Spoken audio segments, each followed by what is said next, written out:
Welcome, brothers and sisters. I am Blue Whisper. Today I went and harvested some sassafras root. The fall is a very good time to harvest any types of roots that you may want to use in your practice. When the sap is down, it concentrates into the root, and so even though it's a little bit early, it's still really good. And for the next few weeks, I can probably harvest some more, a little bit at a time each week. At least a dehydrator full each week. One of the things I wanted to touch on before you watch the video of my gathering is talking about the magical properties of sassafras. The parts of the sassafras that are used mainly are the leaves, the bark, and the root. There are berries on sassafras, but they are highly toxic, and you'll probably only see the berries in the certain times of the year. You do not want to use the berries in tea or anything like that. However, if you wanted to throw a few berries in a poppet or a jar or something of that nature, it might be useful there. But keep in mind that the berries of the sassafras are highly toxic. Sassafras is a very magical tea, and the early settlers and Native Americans of the time believed that it was a cure-all for almost any ailment that they may had or had to deal with. They also believed that because of its wonderful aroma, that it was something that would, keep bed bugs and other insects away. So a lot of times they would use the wood for making their beds or flooring. They also believed that the wood itself had a magical power to ward off evil spirits. The magical properties consist of healing, energy channeling, change, and goddess workings, and fairy magic. The essential oil, however, is highly toxic, so you must be very careful with it. It must be observed in the usage of that. The leaves of the sassafras are dried and used to thicken dishes in a lot of Cajun cuisine, such as gumbo. It's also believed that dried sassafras sprinkled around your home will ward off people you don't want there, or, make them not come. They won't, visit you. If there's somebody you don't want to visit you, you might use, leaves in the powdered form or crushed. The wood of sassafras is a sacred wood to witches, and it is used in fire ceremonies and totem workings for finding your, totem and ceremonial trance workings. The sacred fire times of sassafras are, Beltane, and the dead trees, Samhain. For those who observe the goddess, the three-lobed shape of the leaf is symbolic for the times of the goddess, maiden, mother, and crone. There were some other things here I wanted to point out. It's said to bury money near the roots of the tree will bring prosperity. It's used often for court cases because it turns the table in your favor. So in justice spells, perhaps. The tea makes a good ritual tonic, and it's frequently added to love charms and potions. Its warming, stimulating, and aphrodisiac qualities make it a very suitable sex magic fluid. Native Americans would smoke the root bark. There's a whole lot, and I'm just going to, and instead of continuing on, I'm just going to include the link to this website I found that's very informative about sassafras and some other, wild roots and herbs and spices and things. And you may find this site quite helpful, so I'll just include it in the description. But anyway, that's all I wanted to say about this. So let's, move on to the video, and blessed be. Okay, I'm taking a video of getting this root out. Oh, okay, let me see there. Oh, that's a nice big root. Gonna make a lot of sassafras tea and different things. Some bug crawling on me. Okay, there's the sassafras root. See the sassafras root? And that's on this little sassafras tree I'm out here collecting. And this is where I get to collect. Oh, isn't that beautiful? The leaves are just now starting to change, so they're not in their full glory yet. But I did want to come out here, and I'll take a few more clips in a minute. Okay, so far we've got a nice little grocery bag full of root. Now it looks like a lot, but it really isn't, because once it's washed, clipped, and dehydrated, that there will fit in a small mason jar. It really smells good right now at this point. It smells like licorice. And this is what, I'm sorry, it is sassafras. This is what they made sarsaparilla or root beer from originally. Sassafras tea is really good for a lot of different things. And I'll be using it not only as a tea, but as an incense as well. So we're not done. We're going to collect some more while the sap's down. It smells so good. Oh, it smells good. Okay, this is the road that we're driving along. I kind of wanted to show you where we're doing some collecting. And the leaves are just now starting to turn in this area. This is everywhere you turn in my neck of the woods, you end up in a place like this. So, yeah. Okay, I'm cleaning up the sassafras root, and in this side of the sink is some that I've already washed up real good, and they'll get another rinse. Over here, this water looks dirty because I've got the sassafras root soaking in here, and I'm washing it really well, and it'll go in this side of the sink, get a good rinsing after I, get all whatever dirt is off of it. And then into the dehydrator it shall go. And so I'm just going to set this camera down somewhere here. I made a place for it. It's kind of wet up top there. Hope it doesn't affect the camera. But in order to get it to fit in the dehydrator, I will have to break it and probably cut it up even more into smaller pieces, because you take a piece this big and it's going to be about half that size, if not smaller, once it's dehydrated. Very thinner. Very thinner. Look at me, making up my own grammar. Y'all correct me, alright? Just kidding, don't correct me. It pisses me off. I hate being corrected. Only one person in my life can get away with correcting my grammar, and he's even cutting it close to me telling him off. So, anyway, I'll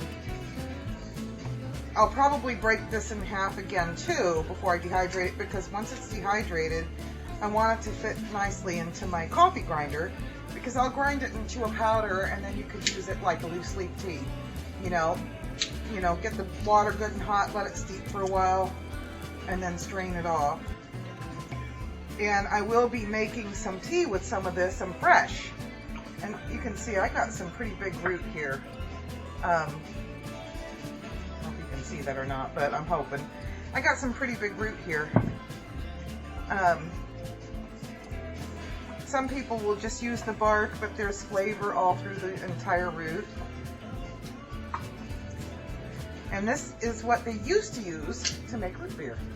Sassafras has been used for centuries and centuries by our ancestors, not just as a nice aromatic tea and drink, but for healing. They've made salves out of it. It smells like, in this form, it smells like licorice. It smells a lot like root beer, but it kind of smells like licorice in this form right now. You can put this in a wet incense, in the powdered form. I haven't tried it yet, but I'm sure that you can sprinkle some of it on a charcoal disc. probably even burn, you know, a small branch of the root. And certainly you can use the sassafras leaves and bark off the tree itself. But the concentrated, this time of year, it's fall, is going to be in the root. And this is the best place to get it, the most flavor. And you can even make an extract. And I'll probably use some of this to even make, like I made the rose water. I didn't do a video of that. I probably should next time I get my hands on some roses. It's really simple to make. And you don't need anything really special. But I'll probably make a sassafras water to add in spells and things like that. This is what witching is all about to me, you know, getting in touch with nature. You know, and really, as I'm washing this, as you wash it, as you break it, as you dehydrate it, as you powder it, as you do everything, you're putting your intent into it. You're putting energy into it. And you don't have to have a specific intent. Just the intent of it's going to be used for magical purposes. I'll probably make a tea with this, with some fresh later tonight. And drink it before divination and meditation. It's a nice big thick one. And we hit pay dirt. When you go out and collect things like this, since this is root and this is the base of the tree, don't think you're hurting the tree. Because when you're, especially if you're not getting everything you see, you're just selectively getting this one, you skip a few, go up deeper into the woods, get another one. It actually helps the surviving trees to get mature faster, because you have too many big trees in one area, then it's going to take nutrients away from one another from the soil. And so this is giving the undergrowth a chance to grow by selectively taking what you need. Only what you need is, look at that, now I'm going to have to cut that. It broke a little bit, but here, wait a minute.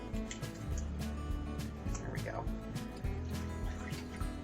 And of course, you know, make sure you give an offering to nature of some sort. A lot of people like to give sweet treats like cupcakes, muffins, and things like that. I don't really like to do that. I will take out an apple, a pear, a squash, an ear of corn, anything like that, because animals are going to eat this. And refined sugar that's in donuts and things are bad for them. Okay, so I'm going to turn this off and I'll be back later. Okay, and I broke them up into smaller pieces and they're in the dehydrator. These are the ones that I'm going to dehydrate. The bigger pieces that I couldn't break up by hand, I did, I'll show you this. I scraped off the root, the bark off of this root and put it in my electric cauldron along with some other herbs, you know, for the smell and the aroma and some other reasons. And I do have some larger in here that I'll probably cut up and put in a teapot, but I'm letting them soak. And this will be the fresh tonight. Some of these, there's no room in my dehydrator right now for the big ones, but if you can see, you know, the root will come off, and there is so much flavor in the wood itself that's part of the root. But the bigger ones are going to be tougher and harder to, you know, once they're dehydrated, they're going to be harder to grind. So these kind of pieces here would be great for burning. You know, if I can get it broke up. Once it's not moist anymore, it'll be easier to break. It'll become brittle. But there's just no room, and these are too thick to put in the dehydrator, so I'll have to dry these naturally or use them. Okay, so I'm making sassafras tea, and I've got the tea kettle on the fire, and this is how I'm making the sassafras tea. Get the sassafras pieces that I've got in here. So now it's not dried out yet, so this is fresh today. The big ones I'm not going to use. They're too moist yet and need to dry out so that they're easier to work with. But I did shave off some of the bark. Well, not really bark, but it's like pieces, parts and pieces, and there's a nice little stick piece from the root. This is actual root. So I'm just going to put that right in here.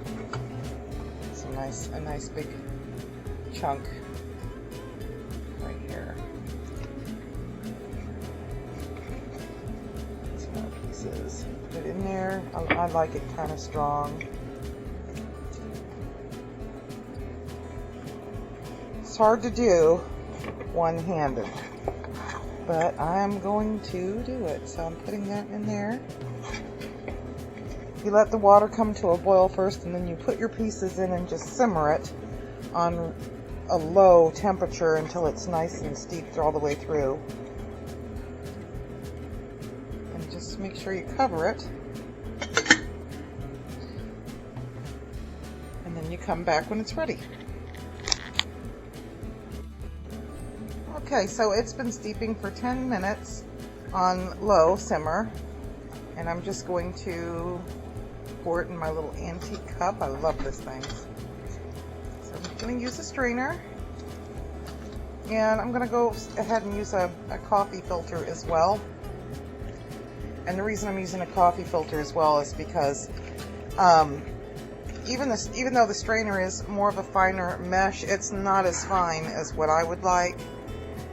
So if you're like me and you don't really want any little extra bits going through, then you'll, use the coffee filter. And you can see down there it's a nice rosy, reddy color. It smells like root beer or licorice. It smells more like root beer as it cooks. And so then you just add your honey to taste, or sugar, whatever you like to sweeten it with. Or if you don't want to sweeten it, you don't have to. It does have a little bit of a sweetness of its very own. And so that's it. Okay, my screen looks fuzzy, so I hope it's nothing wrong with my lens. It can't be taken care of. Nice and red in color. And I'm going to give it a taste. Put my sweetener in it and stir it up. Let's give it a taste.